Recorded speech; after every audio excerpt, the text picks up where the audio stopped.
नीतीश कुमार जी के नेतृत्व में जो काम हुआ है उससे विरोधी दल के लोग घबराए हुए हैं और वो कुछ भी बोलने के लिए बैठे हैं। उन लोगों को विकास दिख नहीं रहा है और साफ तौर पर एसआईआर पे भी उनको पूरी तरह बता दिया गया। जब फर्स्ट सप्लीमेंट्री पर भी वही बात चर्चा हुई और जो फेक न्यूज है उसको बता रहे हैं।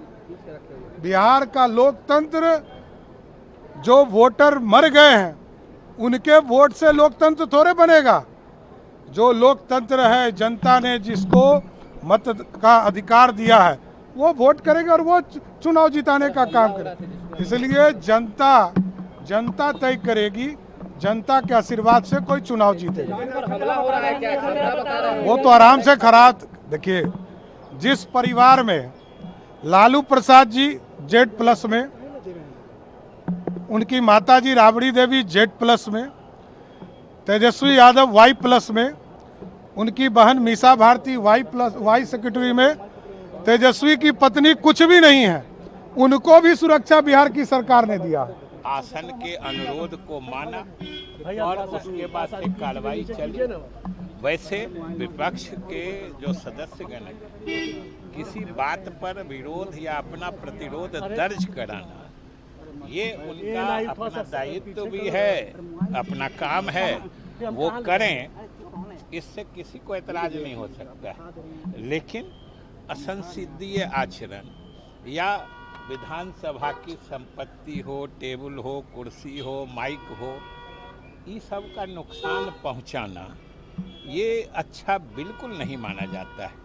इसलिए सभी सदस्यों को मर्यादित आचरण करना चाहिए और सब अपनी अपनी भूमिका में अपनी काम अच्छे से कर सकते हैं। जो विधानसभा की नियमावली है उसमें गंभीर से गंभीर मुद्दे उठाने का, उसको रखने का तरीका बताया हुआ है। उस तरीके से रखें तो जो मुद्दा उठाते हैं उसका समाधान भी हो सकता है। लेकिन अब ऐसी स्थिति हो जाए कि एक दूसरे की बात ही नहीं सुनी जाए या एक दूसरे को ललकारने की बात होने लगे, ये संसदीय लोकतंत्र में अच्छी बात नहीं है। हमने कहा न कि इतना शोरगुल होता है कि उसमें किसी की बात सुनी ही नहीं जाती है। आप लोग तो बाहर रहते हैं तो किसी का माइक ऑन है तो आप सुनते भी होंगे, लेकिन सदन के अंदर साफ सुनाई नहीं पड़ता है। और हमने तो कह दिया, जान से मारने तो छोड़ दीजिए, अपशब्द या किसी तरह की असंसदीय भाषा या असंसदीय शब्द का भी उपयोग करना जनतंत्र के लिए अच्छा नहीं होता। बिल्कुल गलत, बिल्कुल गलत। ये सारा वीडियो है, सारा रिकॉर्ड में है। आप दिखाइए किस तरीके से प्रतिपक्ष के लोगों ने हमला करने का प्रयास किया। देखिए, बेल में विधायकों को आने का अधिकार है, सबको अपनी बात कहने का अधिकार है, प्रोटेस्ट करने का अधिकार है, लेकिन जिस तरीके से विपक्ष के लोग आकर के हमला करने का प्रयास किए, गाली गलौज कर रहे थे और ट्रेजरी बेंच पर हमला करने का प्रयास करते, अगर वो नहीं होता आज मार्शल और हम लोग नहीं बीच बचाव में आते तो शायद हमारे तरफ के कितने लोग लहूलुहान हो गए होते। नेता प्रतिपक्ष कह रहे हैं कि अरे उनके वो एक प्रोपेगेंडा सेट कर रहे हैं, वो एक प्रोपेगेंडा सेट कर रहे हैं। ये विजुअल है। हम तो मांग करते हैं कि वो सदन के अंदर निकाली जाए कार्रवाई, किस प्रकार से उन लोगों ने हमारे नेताओं को गाली दी है, हमारे मंत्रियों को गाली दी है और हमला करने का प्रयास किया है। ये तो कोई विषय ही नहीं था ना। आज तो समाज कल्याण विभाग के अलावा अन्य सभी विभाग का प्रथम अनुपूरक बजट पर जो है 25-26 का बहस होना था। इस पर हम लोग को जवाब भी देना था और हम लोग जवाब स्पष्ट रूप से ये भी देते कि किस तरह से 400 से माननीय मुख्यमंत्री जी ने 1100 रुपया पेंशन की राशि बढ़ाने का काम किया है। और ये लोग जो अपनी बात रखते हैं कि हम इतना दे देते, तो ये भी तो इनको स्पष्ट करना चाहिए। 1995 से ये पेंशन की योजना का शुरुआत हुआ और 2005 तक इन्हीं की सरकार थी और 2005 तक इन्होंने 200 से 400 नहीं कर सके। वो भी 2005 के बाद माननीय मुख्यमंत्री जी ने 200 से 400 करने का काम किया और 400 से 1100 करने का काम किया। अब जा कर के गाँव में पूछ लीजिए उस वृद्ध जन से, उस विधवा से, उस दिव्यांगजन से कि उनका क्या जो है उद्गार है। वो कहती है कि हमारे जो है सहोदर बेटा का फर्ज जो होता है वो नीतीश कुमार जी ने निभाने का काम किया है। अब हमारे विपक्ष के साथी को ये बात नागवार लगता है, उनका ज़मीन खिसक गया है, तो वो अपना झूठा प्रलाप कर रहा है। इससे कोई फर्क नहीं पड़ने वाला है। आज अगर बिजली में 125 यूनिट माफ़ की गई है, इससे 90% लोगों को एक पैसा नहीं लगेगा। अब सोच सकते हैं कि 90% लोग इससे फ्री हो गए हैं, तब इनको लग रहा है मेरा ज़मीन खिसक रहा है। जो 2010 में रिजल्ट आया था एनडीए का, वही रिजल्ट 2025 में आने जा रहा है। और जिस तरह 2010 में प्रतिपक्ष को जो नेता बने थे तेजस्वी जी, उन आदरणीय नीतीश कुमार जी के कृपा पात्र से बने थे, इस बार भी उनको इसी बात के लिए मेहनत करना चाहिए कि हम प्रतिपक्ष के नेता कैसे बन सके। फिर से उनको निश्चित रूप से आदरणीय नीतीश कुमार जी के कृपा से ही प्रतिपक्ष के नेता बनेंगे। जो काम किया है उसी को जनता पसंद करती है। इनके राज में क्या था, अगर हम लोग विस्तार से बताएंगे तो उतना आप दिखा नहीं सकते हैं। 2005 से जो पहले स्थिति थी उसको सबको जानकारी है, कोई भूलने वाले नहीं है। इसलिए इनकी ज़मीन खिसक चुकी है और ये बौखलाहट में हमला करते हैं हम लोग के सत्ता पक्ष के सदस्यों पर। आज अगर मार्शल आकर के बीच बचाव नहीं करता, उनको नहीं पकड़ता, तो आज हमारे सत्ता पक्ष के कई विधायक मंत्री घायल हो जाते। जेडीयू को बीजेपी का प्रकोष्ठ कह रहे थे नेता प्रतिपक्ष, क्या चाहिए? वो कहने के लिए कुछ भी कह सकते हैं। उनके साथ भी तो हमारे पार्टी ने गठबंधन किया था, तो उस समय तो बहुत गुणगान कर रहे थे, आज वो विरोध कर रहे हैं। ये निश्चित रूप से सबको मालूम है कि आदरणीय नीतीश कुमार जी हमेशा अपने निर्णय लेते हैं और अपने हिसाब से काम करते हैं। कह रहे हैं कि हमला किया गया माइक निकाल करके सत्ता पक्ष के विधायक, वो जा करके सीसीटीवी देख लीजिए ना।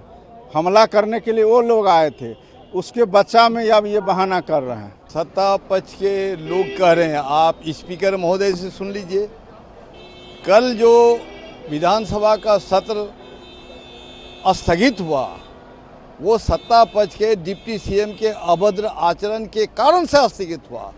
और आज सत्ता पक्ष ने जिस तरह से आक्रामक रूप अख्तियार करके हमारे प्रतिपक्ष के नेता को गाली गलौज दी और यहाँ तक कि जान से मारने के लिए माइक तोड़ के आगे बढ़ा, तो उसका प्रतिरोध तो हमको करना था। ये आहत है, स्पीकर महोदय ने खुद एहसास किया इसे। ये गुंडागर्दी है और गुंडागर्दी सदन में भी चलाने की कोशिश की, जिसका हम लोगों ने प्रतिरोध किया। ये शांतिपूर्ण था हम लोगों का। ये गुंडा राज है, कल अपराध पर हम लोग कार्यस्थान देंगे। कि वो बहुत ही घटिया राजनीति करते हैं और उनको तो पहले बिहार के जनता से माफ़ी मांगनी चाहिए, इसलिए कि बिहार की जनता का प्रतिनिधि नेता होता है। और सदन में खड़ा होकर के जब हमारे नेता प्रतिपक्ष बोल रहे थे, सवाल कर रहे थे सरकार से SIR के नाम पे, तो उनको जवाब देना चाहिए था। वो खड़ा होकर के अनाप शनाप बकने लगे, आप होते कौन है, होते कौन है। क्या उनको पता नहीं है कि जनप्रतिनिधि होते कौन है?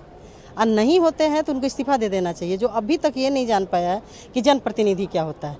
नेता प्रतिपक्ष एक पद ही नहीं है, जनता का प्रतिनिधि है और राज्य का वो विपक्ष का नेता है। जो सरकार जो काम नहीं करती है, जन विरोधी काम करती है, जो जनता के हित में काम नहीं करती है, नेता प्रतिपक्ष का काम होता है कि उस सारी बातों को सरकार के संज्ञान में लाने का। सरकार को जवाब देना चाहिए था। वो साफ कहते हैं कि आप बैठ जाइए। ये क्या मजाक है भाई? उनको सदन के अंदर माफ़ी मांगनी चाहिए और सरकार के लोग जो उनके साथ बैठे हैं उनको भी कहना चाहिए कि पहले आप कुछ पढ़ के आइए, तब सदन में आप बयान दीजिए। अब वो हम क्या जाने, वो तो सरकार के लोग हैं। हो सकता है कि उनको चुप कराया जाता हो, उनको बोलने नहीं दिया जा रहा है। वो ये सरकार जो माननीय मुख्यमंत्री जी हैं बीजेपी के लोगों के दबाव में है। देखिए, बीजेपी का जो लंपट डिप्टी सीएम है, वो लंपट डिप्टी सीएम के इशारे पर लंपट विधायकों ने माइक तोड़ कर करके और नेता विरोधी दल की तरफ हमला करने के लिए बढ़ने का काम किया।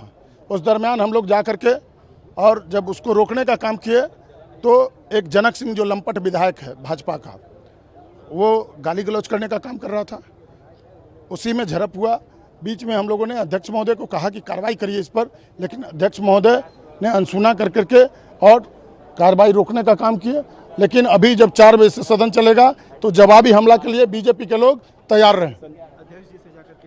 बिल्कुल, हम लोगों ने माननीय अध्यक्ष महोदय को कहा है कार्रवाई के लिए। अगर कार्रवाई नहीं होगी तो हम लोग सदन नहीं चलने देंगे। तरीके से गुंडाई किए हैं लोग। और सम्राट चौधरी संयमित रहे, असंयमित भाषा का प्रयोग करें। अरे तो जनता उनका बुखार छोड़ा देगी। हाँ सम्राट चौधरी जिस तरीके से हमारा पिता का नाम ले रहे हैं, वो भूल गए हैं कि वो कहाँ से निकले हैं, कहाँ से पैदा हुए हैं। ऊपर उठाइए, वो संयमी तरह के लैंग्वेज का भाषा का प्रयोग कर रहे हैं। करो बिट्टू।